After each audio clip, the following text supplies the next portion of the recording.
ni ba garuu sheerroobeen akka waan ifi hidhee tokkotti akka waan ifi gartee murtii guutuu kasasee yookaan humna irra qabu akka waan inni hidhee tokkotti maaliif dhaadata? Zabboona biraa jira firay mee kootu si galchuu ilma jaarsoo si galchuu sabboona bira jirta nama isa beeku bira jirta dhugaan hidhamee hin jee murtii guutuu haqiiqan shahidan bayaan argeedha akkam jirti nagaa habibi gurba dubaay akkam murtii guutuu quba qabdaati akka nama dhuunfaa tokkotti murtii guutuu quba ni qabda eeyyeen kootu kaasiin galchaate gurba namni waa yoo kijibde gadiin si buusa yoo kijibde gadiin si buusa kootu ol seen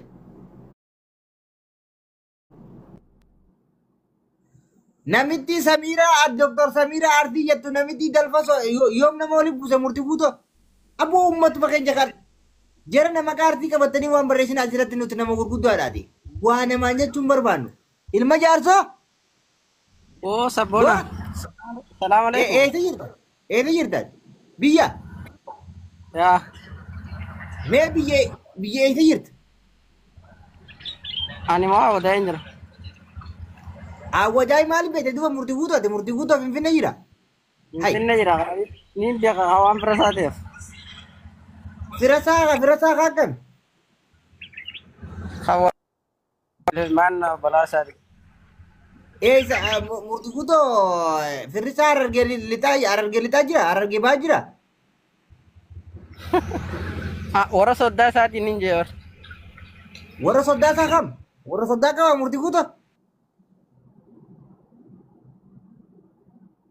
goo gurba afuuma bar afuuftu duriyye amma kuni fira sheerroo beeti naaman kuni basaasaa badaa sheerroo beeti fira sheerroo beeti dhageeffadha hay abboonuma kijiba wanni maslaataan kuni fira sheerroo beeti nama akkaataa nama akka sheerroo beetaasaa jechuudha dhageeffadha wallahi kun amma fira ergama sheerroo bee qaba duriyyee akka namichi sheerroo bee kun jechuudha sheerroo bee dhageeffadha dhugaa rabbii ati jechu murtii guutuu hiite taanaan murtii guutuu yoo sababa keetiin mana hidhaasan guyyaa tokko oole wallaahi ati dhugumaanii dhageeffadhu dhugumaan dhiira yoo murtii guutuu mana hidhaasan keessaa bahe mana sababa keetii yoo hidhame immoo akkuma maasirraa xarxar jettu kanatti immoo sheerroobeen murtii guutuu hidhuu dhiisi obboleessoo ijoollee xixiqqoo tanaa qabee hidhuu karaarra deemee viidiyoo waraabee roobe maal fakkaatti robe damana fakat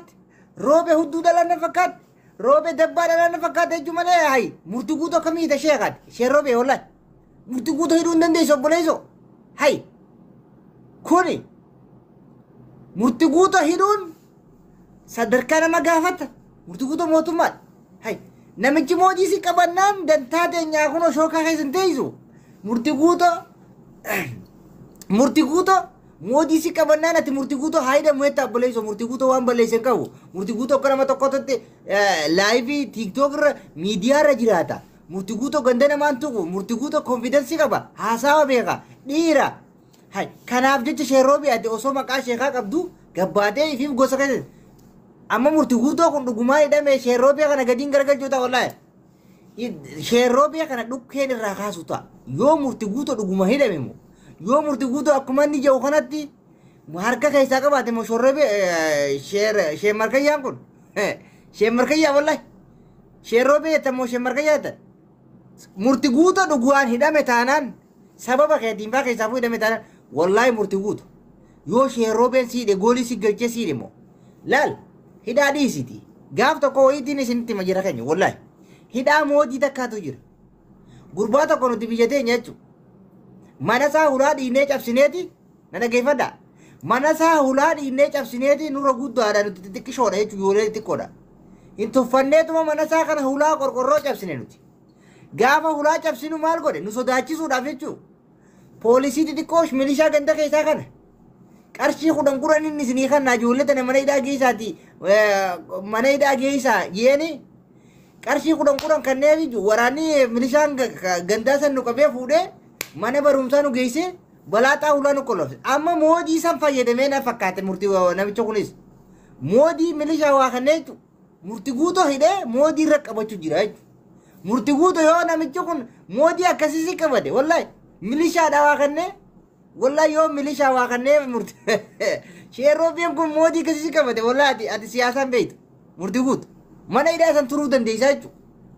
Sheeroobiin akkamitti dura siidha obboleessu sheeroobiin akkamitti goolii si galchi sheeroobiin akkamitti qarshii 20 poolisii xixiqqoo milishaa tanaa kannee mana hidhaa dura si ol darba obboleessu hay aboo obboleessu hay akkamitti siidha obboleessu sheeroobiin harka ol qabilaa jiran harka ol qabilaa leeg akkanatti jechuudha. Murtii guutoo bakka hidhamee jechaa jira viidiyoo isaa dhaggeeffadhaa kunoo bakka hunda jirti jechuudha. Viidiyoo sheeroobeedhaa bakka hunda jirti kunoo dhaggeeffadhaa dhagaa hay akkami sheeroobeen murtii guutoo dheengadda makiinaa irra ariitee makiinaa irra baasisin hin jedhe nuti sheeroobee kana karaa irratti yoo garde gorsa keenya san dhaga'uu dadhabee namichi akkami siidha obboleessu hay amma hidhaa xiyya takka taate bari hidhaa gaafa ijoollee wallaahi anosoo waggaa meeqa gaasa waggaa 10 moo 10 baran amma hidhuma xiyya san gurbaan nuti mana boksi nama 5 jahan ijoolleen xixiqqoon tun jechuun halkan isaa mana hin jirre mana isaa cabsine ulaa cabsine ulaa qorqorrooti bareedduudha qaaliidha yeroo sanitti ulaa cabsinaani waan nu godhu wallaalee nu sodaachisuudha poolisa ganda keessaa kana gartee milishaa kana yaame barcaa isiniifiin kana jee qarshiin 10 jechuun yeroo san qarshii 20 itti kannee mana hidhaa nu geesse waan kunoo waajjira jechuudha. Hudduu keessa dhiitii sodaachisi jee amma murtii guutoos akkasii moojiitti qabachaa jira jechuudha namicha kun jechuudha. Wallahi dhageeffadhu warra dhugaa bara ikram bara dhugaadha. Sheer koppiliin godhaa ka faamilii koppiliingii takka godhaan jirtanii bara. Na daawwachaa bashannanaa koppiliin godha ani isiniin bashannansiisaa dhugaa isiniin dubbadha. Dhageeffadha koppiliin godhaa. Murtii injiinar murtii guutoo maaliifidha sheerroobeen gurbaa dayyuusa. Hay murtii guutoo akkamiidha koottume siitu harka keessaa qaba walma haadha raawu. Wallahi namichi sareen kunillee harka keessaa qaba. Koot akkamii murtii guutoo hidha obboleessu sheerroobeen gurbaa. Hay injiinar. Abboon assalamu alaikum. Waalaikum salaam. Jirta. Jira bibi kam nagaa. Wallahi anamma sirra. Wallahi anamma sirra dhagaa rabbiin ragaadha. Wallahi hin dhageenye. Jirta. Jira habibi murtii guutuu akkamiidha namichi sheerroobeen akkamii moojiitti qabata obboleessu shookaa keessa taa'ee kunoo murtii guutoo akkamii riyaala kudhan poolisii kanneen isadha. Baga hidhamte jaala kan. Yoomide.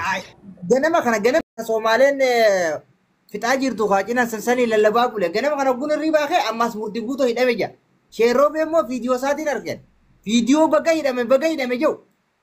Hay akkami sheerroobeen murtii guutoo hidhuu danda'a obboleessu sheerroobeen kunoo karaarra deemee baalee na fakkaachuu nan maka adaamaa na fakkaachuu nan maka jechuu malee isteeppiin inni murtii guutoo tiidhe kun maali duriyye aboo jaarsa kana dhageeffatu.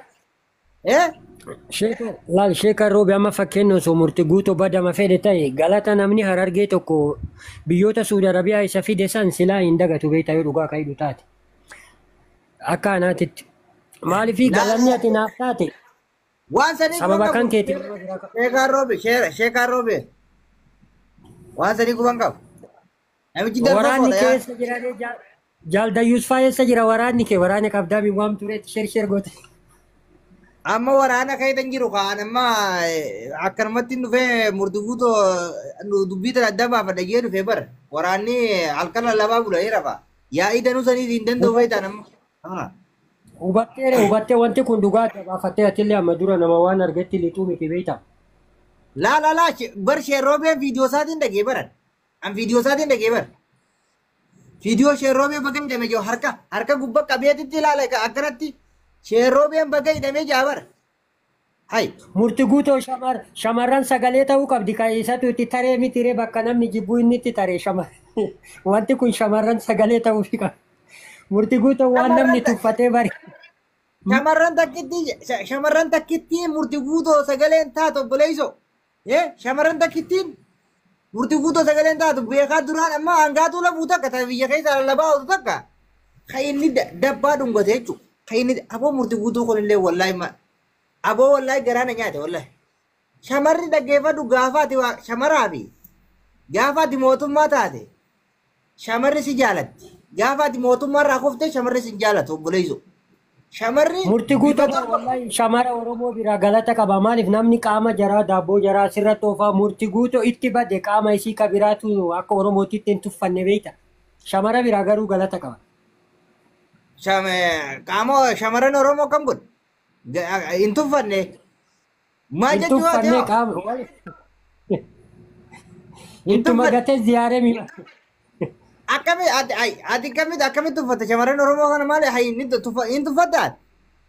Yaada kana hubadhu laala. Amma shamarri Oromoo fakkeenyaaf yeroo tokko murtii guutuu qilee irraa tareedhaan. Qilee irraa taree jechuun qilee sanni beekta garuu. La dhageeffadhu. Ati bara amma gaadde injiinar dhageeffadhu. Waliin soofnu dhageeffadhu. Shamara Oromoo osoo hin tuffatini jedhe. Shamara Oromoo hin tuffattaat? Hin tuffattaat jechi? Laal murtii guutuu shamara Oromoo tanaa hin tuffannee qaamuma maraan itti ajjeen jedhan. Egaa ati ni tuffattaa hin jee bara achi bakka san dhaqu namicha dalfaso. Hai Waan irraa jibbu qabaa inni waan an jibbullee hin jibbine bara. maal jibbitan? Ani qaamuma kanaayyuu fakkeenyaaf yaanii laayivii yeroo dabarsu bakka laayivii irra dabarsu qaba bakka laayivii itti dhiisu qaba. Inni immootu yaanii namni nama ta'uu qofaaf bakka silaa barbaachisu hundaan gammaduu qabdee nama gammachiisedha. Tayyib duuba ati harkattee tuffatte moonuma dhabdee kana boocha namicha amma ati fakkeenyaaf amma ati moodii Anduuba miti bara amma gama kiyya dura godhe inni duraa fi duuballee immoo akkasitti wal qixxeessechuu kooti si galee keessa beekeettidha. amma faateen dhaggeeffadha. Murtii guutoo isin hin tuffanne kunoo murtii guutoo kabajaa isin akka isinii qabu kunoo injiinar ragaa bee jira. Amma isin dhaytanii murtii guutoo piroofaayila godhachuu qabdan. Murtii guutoo sheerroobeen hidhee jira. Sheerroobeen irratti geeraraa jira. Sheerroobeen mootiitti qabachaa jira.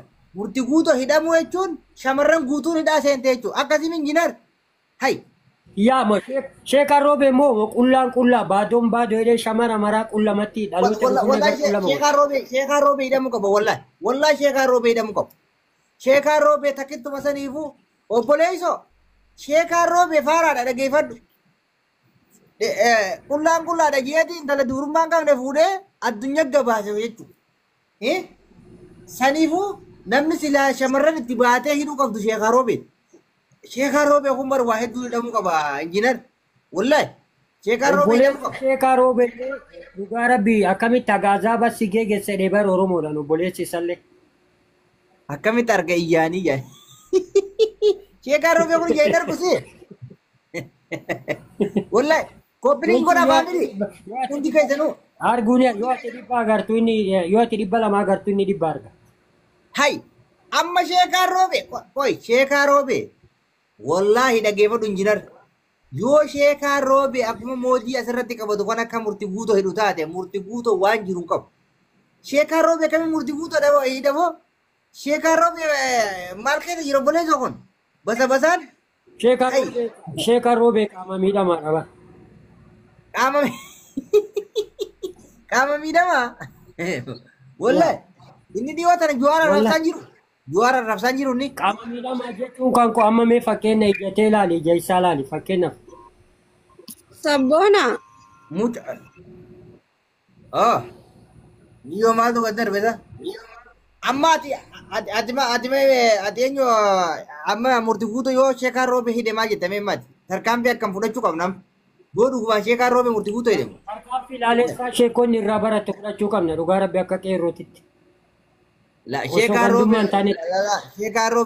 roobee murtii guutuu hidhuu hinuman ta'u habibi hidhuus hin danda'u. Hai. Sheekaan roobee murtii guutuu hidhennaan murtii guutuun ba'ullee nama ta'uu hin danda'u dhugaa rabbi. Koppiliin godha faamili hundi keessan koppiliin godha. Uummanni maal taa'ee nalaal. Hai sheekaan roobee keefitti shamarran akkamitti murtii guutuu hiriiran baane obboleessa murtii guutuu kabajaa siin Sabboona assalaamu alaikum. Waalaikum salaam. Hai. Murtii guutuu dhugaan hidhame. Sheekaan roobee kana numan jibbamoo maama taa gadi hin deebifne qaalicha kana. Raggatu gad deebisee dha'uu sirriitti. Raggatuudha kana qaalicha najisa. Maaluma shayini kana shayxaan. Kun sheekaa mi bar? Wala kun sheekaa mi? Sheekaan roobee sheekaa Maali hawa Ijoollee miskiina tana walitti kaasuu deema amma nuti arsii fi Harargeen obboleeyyanii nuti tokko walitti nu naquu deema qaalitti najisni kun karaa Maal gatame. sheekaa fi ijoollee maaltu walitti fide? Yakki sheekaa yakka sheekati. Yakki ijoolleen ijoollee. Maali akka sheekaati gizee Gabbeen gabbee hoggaa ammaan tana baga gammaddan hogga jahu kana nama walitti naquun deemu inni. yaa nama waliin dhaquu deema wallahi dhugatti. Gurbaan nama waliin dhaquu deema wallahi baala jedha wallahi sheekaa. Diina qabe inni baga gammaddan ka jahu way diina qabe way diina Oromoo qabe. Baga gammaddan jeebar. Wallahi baga gammaddan jeebar injinar baga gammaddan jeebar. Murtii guutuu hidhamee jira. Gammachuu maal ibsata inni qaalicha najisa kana. Hai wallahi sheekaa roobe yoo murtii guutuu hidhe dhageeffadhu. Sheekaa roobe murtii guutuu hidhaan wallahi walin dhiibu. Yoo innummaa hidhe moo murtii guutuu yoo ifi dhimma biraatti Salaam hidhan alaikum. rakkoon qabu. Mbee rakkoon qabu yoo dhimma biraatti hidhan. Salaam alaikum. Waalaikum salaam. Baafi. Sabboona akkam nagaa. Yes. Awwala irratti sheekaa roobee bakka numbu. Sheekaa roobee bakka numbu takka jedhe.